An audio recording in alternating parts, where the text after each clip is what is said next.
Not sure what's wrong with this lawnmower. I just picked up from Facebook Marketplace for 30 bucks.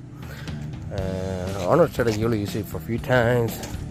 I didn't really test it when I got home, you know. But the thing is, the weirdest thing is, without even using this, you can just, see, it's not supposed to do that.